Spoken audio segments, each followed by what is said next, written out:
बिस्मिल्लाहिर्रहमानिर्रहीम, अस्सलाम वालेकुम। खेलों की खबरों पर तबसर और तज्जियो सजे स्कोर के एक और प्रोग्राम के साथ सैयद याह्या हुसैनी आपकी खिदमत में हाजिर है। ये बात है तकरीबन 20 साल कबल पुरानी श्रीलंका से बामी सीरीज़ के मैच में श्रीलंका के सामने पहली इनिंग्स में पाकिस्तान टीम रेत की दीवार साबित हुई। कप्तान सईद अनवर, आमिर सोहेल, इंजमामुल हक और मोहम्मद यूसुफ जैसे तजुर्बेकार बैट्समैन भी पिंडी स्टेडियम रावलपिंडी में श्रीलंका के तजुर्बेकार बॉलिंग अटैक के सामने बेबस नजर आए। दूसरी इनिंग्स में भी कहानी मुख्तलिफ नहीं थी। पहली इनिंग्स के बड़े खसारे के बाद भी विकेटें गिरने का सिलसिला जारी था और इस मौके पर एक दुबले पतले से लड़के ने मैदान में अपनी डेब्यू टेस्ट की दूसरी इनिंग्स के लिए मैदान में कदम रखा और वसीम अकरम के साथ 9वीं विकेट पर 145 रन बनाकर पाकिस्तान को 390 रन के बड़े मजमूए तक पहुँचाया। टेस्ट डेब्यू में सेंचुरी बनाकर पाकिस्तान के 7वें बैट्समैन होने का एजाज़ पाने वाले इस दुबले पतले लड़के को दुनिया आज यूनुस खान के नाम से जानती है। इस वक्त किसी के जहन वहमो गुमान में भी ना था कि यूनुस खान पाकिस्तान क्रिकेट में दरख्शां सितारा बनकर उभरेगा। यूनुस खान को कप्तानी मिली तो पाकिस्तान को T20 में वर्ल्ड चैंपियन बनवा दिया। फिर अपने दो टोक और साफ गोई के बायस यूनुस खान को मुश्किल सूरत हाल का सामना भी रहा, लेकिन वो हिम्मत नहीं हारे और टेस्ट क्रिकेट में एक के बाद एक रिकॉर्ड को अपने कदमों तले रोंद डाला और आगे बढ़ते रहे। अब वो टेस्ट क्रिकेट में पाकिस्तान के सबसे कामयाब बैट्समैन का एजाज़ अपने सीने पर सजाए और घूमते हैं। क्रिकेट से किनारा कशी इख्तियार की 3 साल क्रिकेट मैदानों से दूर रहने के बाद अब यूनुस खान ने दौरा इंग्लैंड में पाकिस्तान के बैटिंग कोच की जिम्मेदारियां निभाई।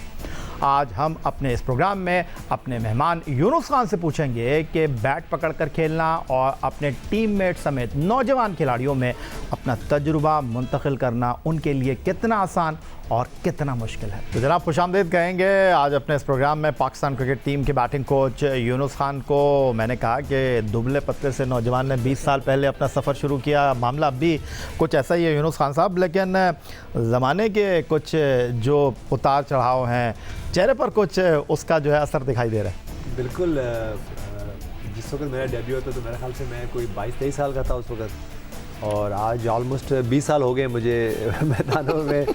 वो कहते हैं ना कि रोज़ रोज़ की ट्रेनिंग करना और रोज़ रोज़ से कि वो अपने आप को अपग्रेड करना, अपडेट करना, जैसे हमारी आदत रही है, तो एक अच्छी बात है। और मैं अगर इस 20 साल को देखूँ तो बहुत ज़बरदस्त मैं कह सकता हूँ कि बहुत कुछ अचीव किया, बहुत कुछ सीखा लाइफ को। और जो मैंने एक चीज़ देखी अपनी इस 20 साल के कैरियर में, उसमें एटलीस्ट ये ज़रूर रहा मेरे साथ कि मैंने बहुत अच्छा बुरा टाइम देखा। 2017 में क्रिकेट छोड़ी, फिर एकदम कहीं दिखाई नहीं दिए। इश्तिहारात में हमने ज़रूर आपको देखा और माशाल्लाह ये सिलसिला जारी रहे, ख्वाहिश भी है ये। लेकिन दूसरी तरफ अचानक दौरा इंग्लैंड से पहले एक ख़बर आई वसीम खान साहब के साथ आपकी टेलीफोनिक गुफ्तगू और आपने हामी भर ली। ये सब कुछ अचानक कैसा हुआ? और लोग शायद इस बात पर हैरान नहीं है कि आपने अपनी खिदमात जो है वो पेश की, पाकिस्तान क्रिकेट बोर्ड के साथ गए, वो इस बात पर हैरान है कि आपने हामी कैसे भर ली, आप तो तैयार ही नहीं होते थे। रीसेंट पास में आपने देखा कि बहुत सारी कंट्रोवर्सीज़ हुई, फिर पीसीबी के साथ ना चाहते हुए कि मैं एक दफ़ा कोचिंग कोर्स करने गया तो उसमें प्रॉब्लम हुआ। उससे पहले जब हमें दोबारा इकट्ठा किया वर्ल्ड 11 ने तो उसमें मैं नहीं जा सका। तो मेरी ख्वाहिश थी कि मैं ज़रूर पीसीबी के साथ, क्योंकि पीसीबी की वजह से, मैं पाकिस्तान की वजह से मेरा नाम है, क्रिकेट की वजह से मेरा नाम है, तो मैं अपनी कुछ सर्विसेज किसी उम्मत में दूँ जो कि अगर हम देखें पास्ट में तो हमने कभी भी ऐसे कोई मेंशन नहीं किया, आप इसके गवाह हैं, मीडिया इसका गवाह है कि हमने कभी ये नहीं कहा कि हम पीसीबी के साथ काम नहीं करेंगे। हमने कहा जी हम काम करेंगे, काम कर सकते हैं। आप क्यों गए इंग्लैंड के दौरे पर ये आपने बता दिया, लेकिन अब आगे क्या है? क्योंकि इस तरह की खबरें आ रही हैं कि पाकिस्तान क्रिकेट बोर्ड आपके साथ तवील मुद्दती मुआहदा करना चाहता है और आप भी एक बार फिर इस पैराए में, इस कैनवस पर पाकिस्तान के खिलाड़ियों को सिखाने के जो अमल से गुजरे हैं आप दौरा इंग्लैंड में, उसको कंटिन्यू करना चाहते हैं। बात कहाँ तक बढ़ी और अभी कहाँ है? देखें, बिल्कुल बात ये हो सकती है, बात ये हो रही है, और जैसे ही कोई फाइनल्स पहुंचेंगे तो आपको ज़रूर बताएंगे। लेकिन ये कि बात वही है, जैसे मैंने पहले कहा कि मेरे लिए बड़ा इंपॉर्टेंट ये होता है कि मैं कितना काम कर सकता हूँ, मेरे लिए काम करने के लिए कुछ है भी कि नहीं। तो मेरे लिए हमेशा ये बड़ा इंपॉर्टेंट है। तो मुझे उम्मीद है कि मैं इंशाल्लाह जब भी पीसीबी के बोर्ड पे आऊँगा और रेगुलर आऊँगा तो मेरे पास कुछ करने के लिए होगा, तो ये मेरे लिए बड़ा इंपॉर्टेंट है। इंशाल्लाह बात हो रही है बिल्कुल। आपने टीम के खिलाड़ियों को भी बच्चों की तरह ही रखा जिनके साथ आप खेल रहे थे, और एक वीडियो हमको देखने को मिली यासिर शाह के, आप ड्रेसिंग रूम में बैठकर बाल बना रहे थे और फिर उस पर बड़े कमेंट आए, वीडियो बहुत ज़्यादा वायरल है। मेरे ख्याल पहले देख लेते फिर आपसे पूछते हैं ये क्या कर रहे थे आप, इनके बाल बना रहे थे, आपको अवैस याद आया, हमारा याद है, अम्मार खान याद है, कौन? नहीं बिल्कुल, अगर देखें यासिर शाह और मैं इस वक्त ये बातें कर रहे थे कि मैं इनसे ये बात कर रहा था कि आप लोग के सबके ना ज़्यादातर बाल जो हैं वो सफ़ेद क्यों हैं। मेरे बाल अल्लाह का करम है कि बिल्कुल इसमें सफ़ेदी नहीं आई हुई है, तो आप लोग के बालों में क्यों सफ़ेदी है। और जब मैं इतना इन्वॉल्व था कि मैं वाकई में वो सारे उनके बाल से चेक करके और फिर मैं उनको बताया कि यार इस तरह स्टाइलिंग किया करें। तो लेकिन मैं देखिए जैसे मैंने पहले कहा कि यासिर शाह को अगर मैं देखूँ तो एबटाबाद से हम खेलते रहें, और अमीर नवाब लाला के ये सारे उन्होंने इनको बहुत ज़्यादा प्रमोट किया, जुनैद खान को बहुत प्रमोट किया, यासिर शाह को बहुत प्रमोट किया उन्होंने। तो मेरे लिए ये बड़ा इंपॉर्टेंट है कि ये मेरे लाइक मेरे बच्चों की तरह हैं, वे बिल्कुल मेरे अवैस खान की तरह हैं, अमार खान की तरह हैं। और मैंने कोशिश की कि सिर्फ यही नहीं, इवन यहाँ भी हुआ कि कुछ एक दो प्लेयर होते थे जब मैं उनकी ब्रेकफास्ट की टाइमिंग पे भी उनकी टाइमिंग पे मैं आता था। पाकिस्तान टेस्ट टीम के साबिक कप्तान यूनुस खान स्टूडियो में हमारे साथ मौजूद हैं। गुफ्तगू के सिलसिले को मजीद आगे बढ़ाएंगे एक ब्रेक के बाद। पाकिस्तान के लेजेंडरी बैट्समैन, एक्स कैप्टन और 2009 आईसीसी वर्ल्ड टी20 के फातेह कप्तान यूनुस खान स्टूडियो में हमारे साथ मौजूद हैं। यूनुस, अब बैटिंग कोच की हैसियत से आपका पहला दौरा रहा, और जब आप जा रहे थे, जब मेरी आपसे बात हो रही थी, आप बड़े एनर्जेटिक थे। खैर एनर्जेटिक तो अभी भी आप हैं, लेकिन जब प्रैक्टिस सेशन हुआ उसके बाद आपने कहा कि हो सकता है कि इस टूर पर आपको ये सब कुछ देखने को ना मिले, हो सकता है इस टूर के बाद मैं भी ना हूँ, लेकिन मैं ऐसा इन खिलाड़ियों के साथ काम कर रहा हूँ कि मैं ना भी हूँ, और अगर मैं इनके साथ होता भी हूँ तो जिस अंदाज में हम चलेंगे हमें थोड़ा सा टाइम चाहिए। लेकिन असद शफीक को कितना टाइम चाहिए? यूनुस इतने सीनियर बैट्समैन, 10 साल उनको खेलते हुए हो गए हैं, वो तवक्कुआत पर पूरा नहीं उतरे। और पहले मैं देख लेता हूँ ज़रा उनका परफॉर्मेंस दौरा इंग्लैंड और उनकी कारकर्दगी इंटरनेशनल क्रिकेट में, फिर आपके साथ चीज़ें शेयर करते हैं। 3 टेस्ट मैचों में वो 13 की औसत से 67 रन बना सके, 29 उनका बेहतरीन स्कोर रहा। 5 इनिंग में खान साहब 3 मरतबा स्लिप में आउट हुए, 1 मरतबा फॉरवर्ड शॉर्ट लेग पर आउट हुए, 1 मरतबा रन आउट हो गए। आप असद शफीक के बारे में कहते हैं? देखिए याया, असद की कुछ टेक्निकल चीज़ें मैंने निकाली और उसको अब तो हेड कोच को दे दी मैंने कि मेक श्योर कि इस पे काम हो। अगर मैं रहा टीम के साथ तो इंशाल्लाह मैं कोशिश करूँगा कि मैं उसको इसकी जो टेक्निकल 2-3 चीज़ें हैं वो उसको आइडेंटिफाई की है मैंने, तो उसको जो है ना इंशाल्लाह नेक्स्ट टूर पे ना हो। लेकिन बड़ा इंपॉर्टेंट ये होता है, देखें वो जो पर्सन है उसको भी उसकी क्या डिज़ायर है, ये बड़ा इंपॉर्टेंट है कि उनको, असद को जैसे मेरी यही सजेशन होती है और असद को भी मैं बार बार जब मैं बात करता हूँ कि उनकी अपनी डिज़ायर भी होनी चाहिए। कि हम जैसे कोचेस तो देखें आपको आइडेंटिफाई कर सकते हैं, उसके बाद आपके पास वो उसके लिए आपको ड्रिल्स करा सकते हैं, प्रैक्टिसेस करा सकते हैं, लेकिन ये उसका उस आपको कन्विंस कर सकते हैं। लेकिन इम्पॉर्टेंट ये है कि आपने as a person, as a player वो चीज़ें फ़िक्स करनी है कि नहीं करनी। ये इसी तरह के देखें हमने इसी टूर पे अज़हर के साथ भी कुछ प्रॉब्लम हुए और हमने उनको आइडेंटिफाई किया और एंड में वो जाके अज़हर ने परफॉर्म किया। अज़हर अली को आपने इस टूर पर किस तरह देखा? बहुत ज़्यादा प्रेशर में थे, लेकिन आखिरी टेस्ट मैच में वो उनकी सेंचुरी, फिर उनके ऊपर इसलिए भी दबाव था कि अच्छे फैसले नहीं कर पा रहे थे।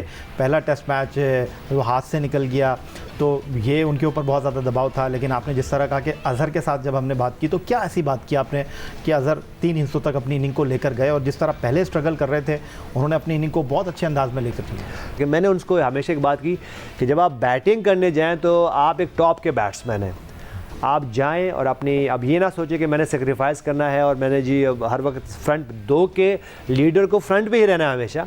लेकिन उसके डिसीजन जब वो फील्ड में है तो वो फिर उनको एज अ लीडर बनना है। उनको फिर ये नहीं सोचना कि मैंने पीछे 200 रन किए हुए या मैंने 2-0 किए हुए। तो ये बड़ा इंपॉर्टेंट है। मैंने तो उनको यही किया और उनके साथ जब मैंने काम किया तो जो कि हमने नट्स में देखा, हमने उनकी जो चीज़ें आइडेंटिफाई की और उसके बाद हमने उस पर काम किया और सडनली वो परफॉर्मेंस होगी उनकी। फवाद आलम के लिए कितना मुश्किल था खान साहब? आपके करीब एज ए कैप्टन आपने उनको डेब्यू कराया था, 167 की उन्होंने इनिंग्स खेली थी, आपके उस क्लब का पार्ट बने थे। जब आपने पहले टेस्ट मैच में सेंचुरी की, उन्होंने भी सेंचुरी की, लेकिन ऐसे खिलाड़ी को उठाना कितना मुश्किल था खान साहब। मैं उनकी स्टांस के ऊपर बाद में आऊँगा। असद शफीक, अज़हर अली, ठीक है, वो तो आप कह रहे हैं थोड़ी ट्यूनिंग की ज़रूरत है, उनको अंडरस्टैंड करने की ज़रूरत है, लेकिन इस खिलाड़ी को उठाना कितना मुश्किल था आपके लिए, और आपके लिए कितना मुश्किल टास्क था कि यार 10 साल के बाद जब मेरे साथ खेला करता था, अब ये खेल रहा है। उसके जहन में तो बहुत सारी चीज़ें थी ना, अपने फेलियर का भी डर था, मैं कर सकूँगा नहीं कर सकूँगा, इतनी सारी चीज़ें। उसके लिए आपने किस तरह होमवर्क किया? मैं आप ये कह सकता हूँ कि इतना मुश्किल नहीं था उसको मोटिवेट करना। उसकी वजह ये है कि फ़वाद आलम हमारे सामने ही क्रिकेट खेली, उसके बाद उनको के फैमिली टर्म्स ही रहे हैं, क्लब में ही एक खेलते हैं, और बाद में फ़वाद आलम भी मलिर जिमखाना से खेले, तो मेरे लिए इतना मुश्किल नहीं था। हाँ, दो के अगर मैं फ़वाद आलम के पॉइंट ऑफ व्यू से लूँ तो बड़ा मुश्किल होता है कि देखें, अगर फ़वाद आलम अगर यही थोड़ी सी नीचे रैंक की टीम के ख़िलाफ़ खेलते तो ज़्यादा प्रेशर नहीं होता। अगर पाकिस्तान में खेलते तो कंडीशन भी उनके लिए सूटेबल होती, माहौल वैसे सूटेबल होता। इंग्लैंड जैसे टीमों के सामने जाके, जो कि हम जैसे प्लेयरों ने और बड़े बड़े प्लेयरों ने जो है ना वो स्ट्रगल किया, तो फ़वाद आलम को मेरे ख़्याल से मैं अप्रिशिएट करूँगा। उनकी डे नाइट उनकी जो है वो जो प्रैक्टिसेस मैंने देखी, जो मैंने उनकी फ़िटनेस देखी, और जब उनको मौका मिला तो मेरी बड़ी ख्वाहिश थी कि वो बड़ी इनिंग खेली। दो कि जितनी भी उन्होंने अभी 2 मैचों में परफॉर्म किया, हम उससे बड़े मुतमईन रहे, और दो कि हम चाह रहे थे कि फ़वाद आलम जाएँ, दोबारा आएँ और एक अच्छी सी बड़ी सी सेंचुरी हो, और वो जो है वो जो आलमोस्ट वो 7, 8, 9, 10 साल से वो क्रिकेट नहीं खेले, और वो अपनी जो दोबारा एक जो है ना वो लाइमलाइट में है। लेकिन मैं ये कह सकता हूँ कि मैं अप्रिशिएट कर सकता हूँ, और मेरे लिए इतना मुश्किल नहीं था। उसकी वजह ये थी कि मैं अगर फ़वाद आलम की बात करूँ तो पिछले 3-4 साल में मैं फ़वाद आलम के साथ मैं क्लोज़ भी रहा हूँ, ऑन एंड ऑफ कहीं ना कहीं मुलाकात भी होती है, या फ़ोन भी बात होती रही, और मैं उसको हमेशा ये, जैसे मैंने बरमला पहले भी कहा हुआ है कि मैं हमेशा उनको जब भी मेरी बात होती थी मैं उनसे ये कहता था कि भाई आपको चांस नहीं मिला, आप रेडी रहो, इसके अलावा आप कुछ कर नहीं सकते, इसके अलावा आप क्या कर सकते हो। अगर आप बाज़ वक़्त कुछ प्लेयर जो हैं वो रिटायर हो जाते हैं, वो क्रिकेट खेलना छोड़ देते हैं, तो उसके बाद हम क्या कर सकते हैं। तो मेरी हमेशा उनको यही सजेशन होती थी कि आप क्रिकेट खेलें और अपनी फ़िटनेस को और इम्प्रूव करें, और जब मौका मिलेगा तो आप उसको अचीव करें और अवेल करें। बड़ा पुराना साथ है यूनुस साहब से, लेकिन आपको तो मैंने, जब आप खेल रहे थे आपके करियर के आखिरी दिन, तो आप काम से काम रखते थे और बस अपनी बैटिंग करके आए, एक कोना पकड़ के बैठ गए, ज़्यादा किसी से बात करना नहीं। लेकिन सुना है कि आपने मोटिवेट किया, सरफराज मना कर रहे थे, मैं ओल्ड ट्रैफर्ड मैनचेस्टर का तीसरा T20 नहीं खेलूंगा, आपने उनको बोला नहीं सरफराज तुम खेलोगे, सरफराज कह रहे थे मैं नहीं खेलूंगा, आपने कहा तुम खेलोगे, हुआ ऐसा? सरफराज अहमद, देखिए ये जो न्यूज़ आ रही है कि सरफराज अहमद मना कर रहे, ऐसा कुछ भी नहीं था। सरफराज अहमद ने कोई ऐसा मना किया कि सीनियर प्लेयर है।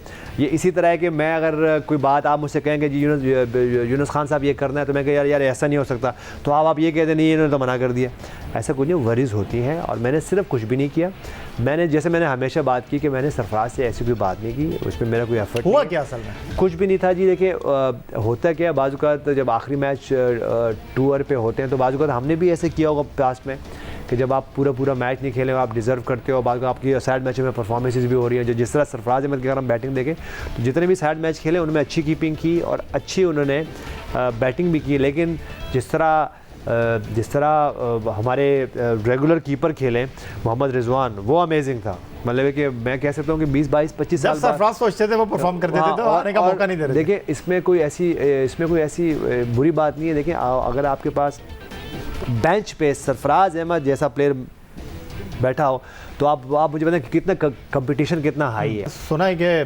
जोस बटलर ने भी आपसे टिप्स लिया के, ये तो पता ही नहीं चला हमें।